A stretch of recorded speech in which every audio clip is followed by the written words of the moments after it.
lupa khusus kepada ketua kita, calon legislatif kita dari Partai Buruh nomor 6, bil khusus kepada kakanda kita, sahabat kita, keluarga kita, yaitu Bapak Solikin Supriyono sekaligus calon legislatif dari Partai Buruh nomor urut 7 untuk Dapil Jawa Barat 9, yang mana kita doakan beliau mudah-mudahan Allah jadikan pemimpin-pemimpin yang amanah di hadapan Allah Subhanahu wa taala dan kelak bisa membawa kesejahteraan untuk kita semua, khususnya perumahan Taman Pelambayan. Amin Allahumma ya rabbal alamin. Dan jangan lupa khusus kepada abang kita, sahabat kita, keluarga kita, yaitu Kakanda Marullah, yang mana mudah-mudahan senantiasa beliau selalu diberikan kesehatan oleh Allah Subhanahu wa taala, bisa maju khususnya untuk wilayah Dapil 5 perumahan Taman Pelambayan ini. Allah berikan mudah-mudahan calon legislatif yang bisa memberikan kemahaslatan untuk perumahan Taman Pelambayan. Khusus beliau ini adalah calon legislatif yang ada di nomor urut 5 Dapil 5, yaitu Kecamatan Babelan, Tarumajaya, dan Muara Gembong, yang mana mudah-mudahan nanti beliau, kakanda kita semua maju di tanggal 14 Februari calon legislatif untuk Partai Buruh. Mudah-mudahan beliau diberikan kesehatan oleh Allah Subhanahu wa taala, beliau dipanjangkan umurnya oleh Allah Subhanahu wa taala, dan mampu untuk bisa mensejahterakan perumahan Taman Pelambayan, khususnya warga perumahan Taman Pelambayan. Amin Allahumma ya rabbal alamin.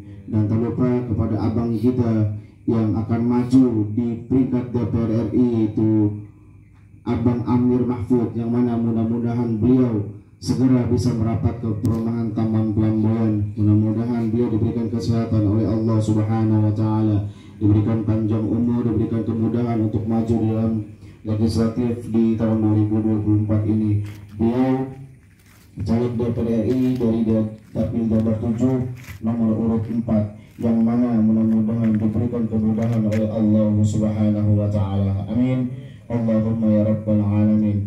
Salawat bertangkaikan salam mari sama-sama kita haturkan kehadiran junjungan Nabi besar Nabi kita Nabi Yuna Muhammad sallallahu alaihi wa alihi wa sahbihi wasallam, beserta kepada seluruh para keluarga dan para sahabatnya, yang mana kelak kita selaku umatnya mendapatkan syafatul uzma di yaumil qiyamah. Amin Allahumma ya rabbal alamin. Bismillahirrahmanirrahim.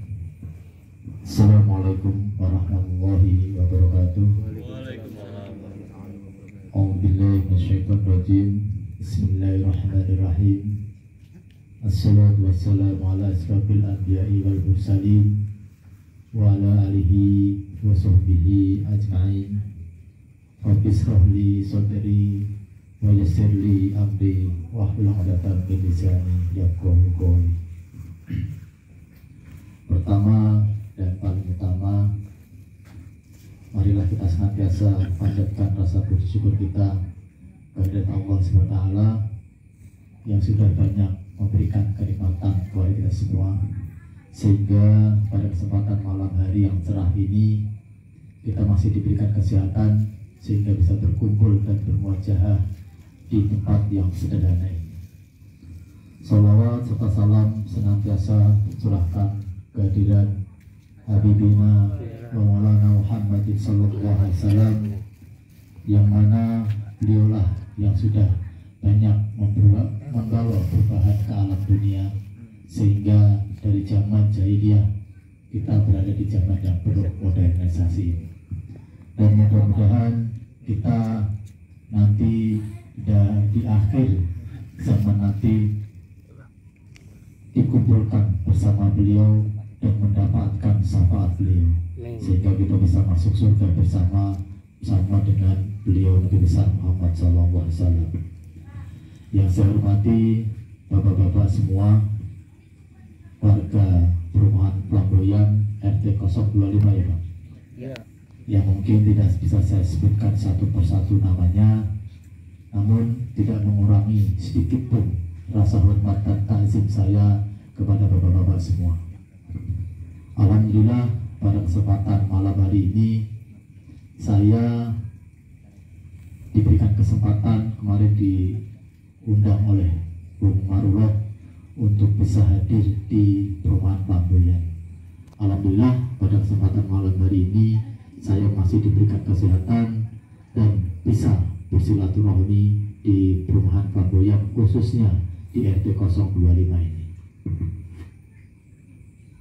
Yang pertama dan paling utama tentunya kehadiran saya dan juga Bang Marullah itu bersilaturahmi, karena dengan bersilaturahmi mudah-mudahan umur kita dipanjangkan, rezeki kita dimurahkan, dan semua yang menjadi hajat kita bisa dipermudah oleh Allah Subhanahu wa Ta'ala.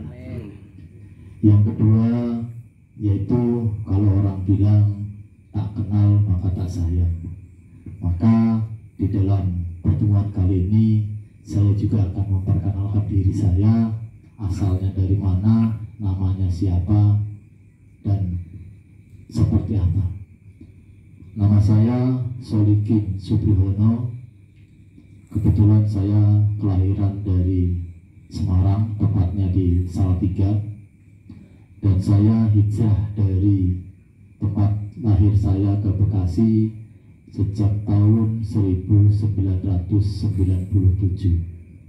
Begitu lulus sekolah langsung merantau ke Bekasi, dan alhamdulillah sekarang saya sudah menetap di Bekasi, mempunyai seorang istri dan 2 orang anak, alhamdulillah. Dan saat ini domisili saya ataupun rumah tinggal saya berada di Kampung Jarakosta, Desa Danau Indah, Kecamatan Cikarang Barat, yang Indonesia. Karena kita tahu bersama negara kita ini adalah negara yang cukup kaya raya, yang seharusnya warganya tidak ada yang menderita, warganya tidak ada yang miskin. Namun kekayaan alam kita sampai saat ini belum bisa dikelola dengan benar oleh aparatur negara kita. Partai Buruh lahir ingin menciptakan sebuah perubahan, ingin mewujudkan sebuah negara yang sejahtera. Karena kita nilai dengan kekayaan alam kita yang cukup banyak, negara kita warganya harus sejahtera. Nah, bagaimana caranya agar bisa mewujudkan cita-cita yang cukup mulia ini? Tentu hal ini tidak mudah. Tidak bisa dikerjakan oleh 1 ataupun 2 orang. Tidak bisa dikerjakan oleh 1 ataupun 2 golongan. Dan juga tidak bisa dikerjakan oleh 1 partai ataupun 2 partai. Tentu ada peran penting dari warga, dari masyarakat yang ada di negara kita. Apa peran penting itu? Yaitu dengan memilih Partai Buruh, dengan mencoblos Partai Buruh beserta caleg-calegnya di tanggal 14 Februari besok, supaya apa yang menjadi cita-cita Partai Buruh mewujudkan negara sejahtera bisa terwujud. Partai Buruh mempunyai cita-cita yang mulia, caleg-calegnya pun sama mempunyai maksud dan tujuan mencalonkan diri ataupun dicalonkan diri oleh organisasinya, tentunya juga mempunyai niat yang mulia, niat yang baik untuk kemaslahatan masyarakat banyak, terutama anak-anak muda kita yang sangat susah mendapatkan pekerjaan. Kita tahu di Kabupaten Bekasi merupakan kabupaten yang kawasan industrinya terbesar, bukan hanya di Indonesia, tapi se-Asia Tenggara. Tapi anak mudanya susah untuk mendapatkan kerja. Tentu kita sebagai orang tua sangat miris ketika anak-anak kita yang sudah lulus sekolah, ketika mereka tidak mau melanjutkan ke jenjang yang lebih tinggi, atau orang tuanya mungkin, mohon maaf, tidak mampu untuk menyolokkan anaknya ke jenjang lebih tinggi. Tentu kita berharap sebagai orang tua, anak-anak kita bisa menghidupi dirinya sendiri dengan mendapatkan pekerjaan yang layak. Namun dalam fakta dan prakteknya sampai anak-anak generasi muda kita tidak mudah untuk mendapatkan pekerjaan. Bahkan ketika harus masuk kerja, mereka harus mengeluarkan kembali kocek yang cukup mahal. Sudahlah sekolah bayarannya mahal, tapi begitu mau masuk kerja masih dimintain bayaran yang cukup mahal. Masih mending ketika mereka membayar masuk kerja, ada status kerja yang dia dapatkan, status kerja yang jelas. Ini malah terkadang ya masih mungkin kalau apa namanya dikontrak setahun masih mendingan, tapi kadang magang masih mending 3 bulan dikontrak, kadang magang. Dan magang itu juga apa namanya upahnya bukan upah yang didapat, tapi uang saku. Nah, ini tentunya harus kita ubah, tidak boleh kita diamkan. Memang aturan yang saat ini ada mengizinkan adanya magang, mengizinkan adanya kontrak, dan bahkan dikontrak sampai 5 tahun. Bagaimana dengan kehidupan anak-anak kita ketika dikontrak sampai 5 tahun? Sedangkan kebanyakan anak-anak muda ketika mau melamar kerja, ketika umurnya sudah 24 tahun, 25 tahun, itu sangat susah untuk mendapatkan kerjaan. Itu juga habis kontrak dan susah untuk mendapat pekerjaan lagi. Siapa yang kembali pusing? Kita sebagai orang tua. Ketika anak kita sudah nikah, dari pekerjaannya habis kontraknya, tapi kehidupan keluarganya siapa yang harus menanggung? Mau tidak mau kita sebagai orang tua pun harus ikut bertanggung jawab. Nah, dari situlah saya merasa sangat miris. Saya merasa pengen adanya sebuah perubahan terhadap anak-anak muda kita, agar lebih gampang mendapatkan pekerjaan dan tidak membayar sedikit pun. Dan alhamdulillah di samping rumah saya itu kawasan industri MM2100, dan ada beberapa perusahaan yang masih di wilayah desa tempat tinggal saya. Di dalam benak pikiran saya, ketika saya memang diridhoi ataupun diizinkan oleh Allah SWT untuk menjadi anggota dewan, langkah pertama saya adalah saya pengen datangin perusahaan-perusahaan yang ada di sekitaran lingkungan wilayah desa saya. Kalau saya hitung-hitung kurang lebih ada sekitar 15-20 perusahaan.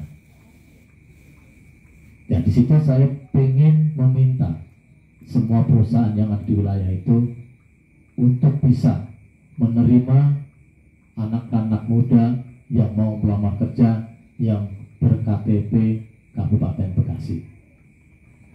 Ya minimalnya satu pabrik 10 orang, kali 10 dan 200. Dan mudah-mudahan itu bisa terlaksana sehingga sedikit demi sedikit pengangguran ataupun anak-anak muda kita yang nganggur bisa terselesaikan. Dan nanti tentunya juga akan bekerja sama dengan kawan-kawan caleg yang ada di Kabupaten Bekasi untuk lebih melebarkan sayapnya kembali. Karena kalau di Kabupaten Bekasi, terutama di MM2100 itu, waalaikumsalam warahmatullahi wabarakatuh, itu ada ratusan perusahaan. Dan kalau ratusan perusahaan itu bisa kita kondisikan, insya Allah pengangguran tidak ada. Waalaikumsalam warahmatullahi wabarakatuh.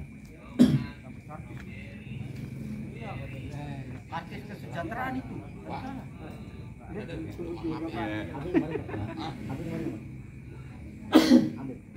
Nih, bentar lagi ada ini dulu apa pengajian tadi. Maaf ya. Maaf saya agak telat. Iya, enggak apa-apa. Iya.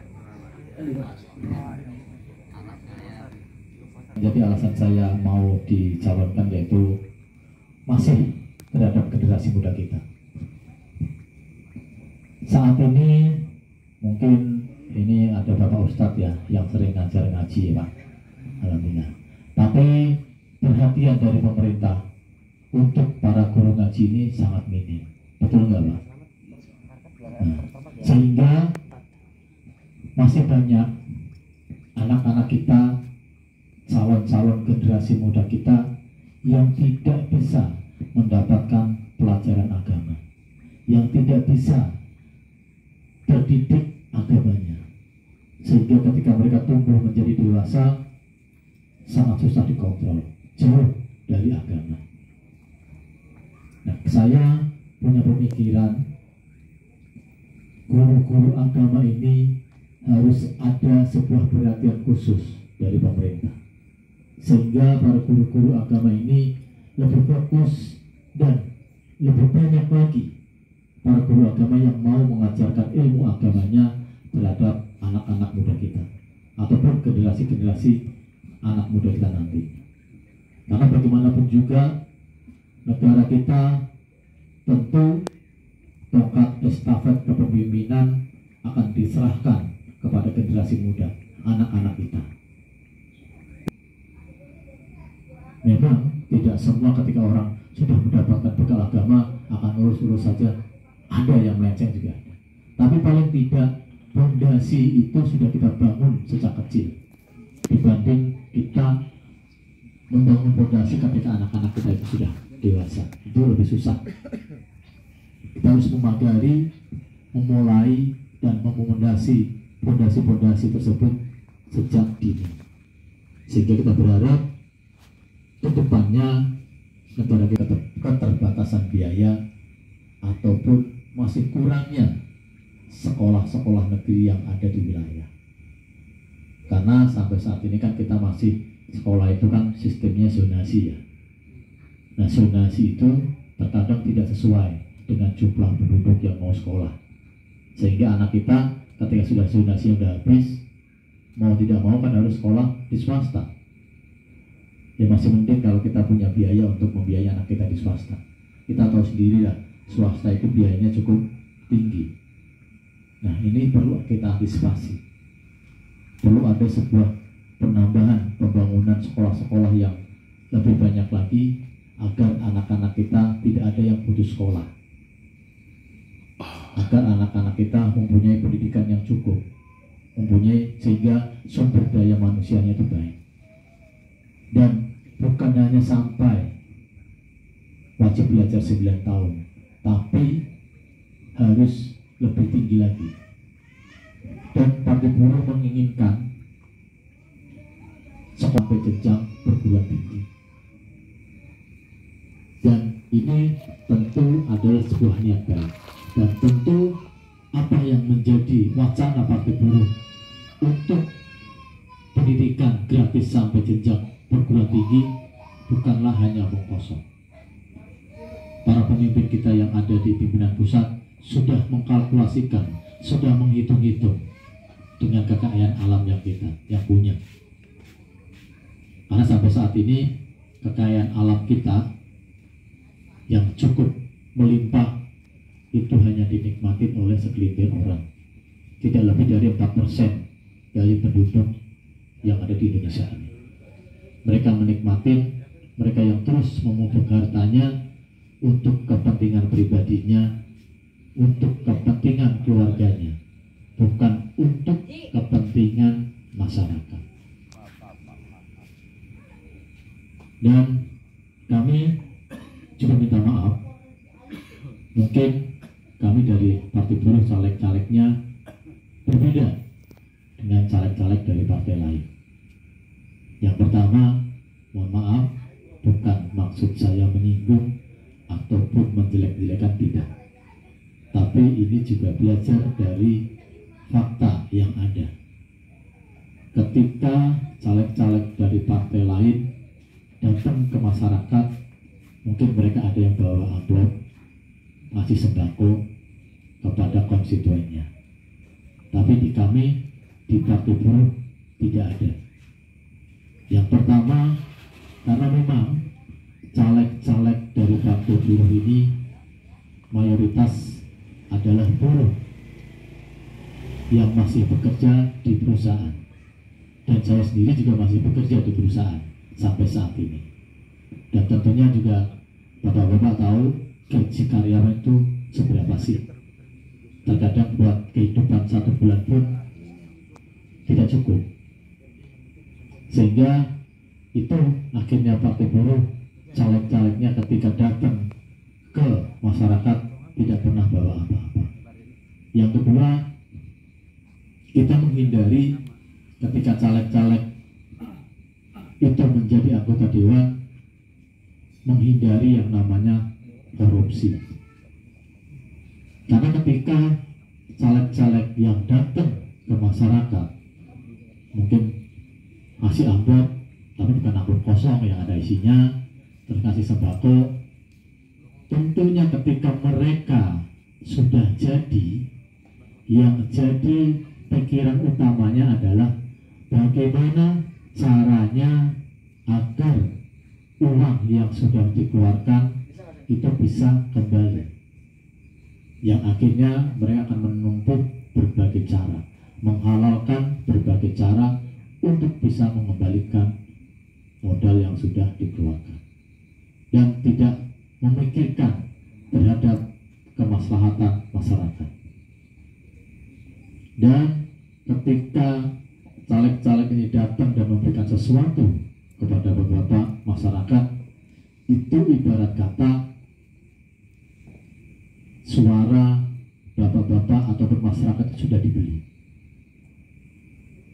Dan ketika nama akad jual beli sudah terselesaikan, maka barang yang sudah dibeli itu menjadi hak pembelinya. Terserah pembelinya mau diapakan.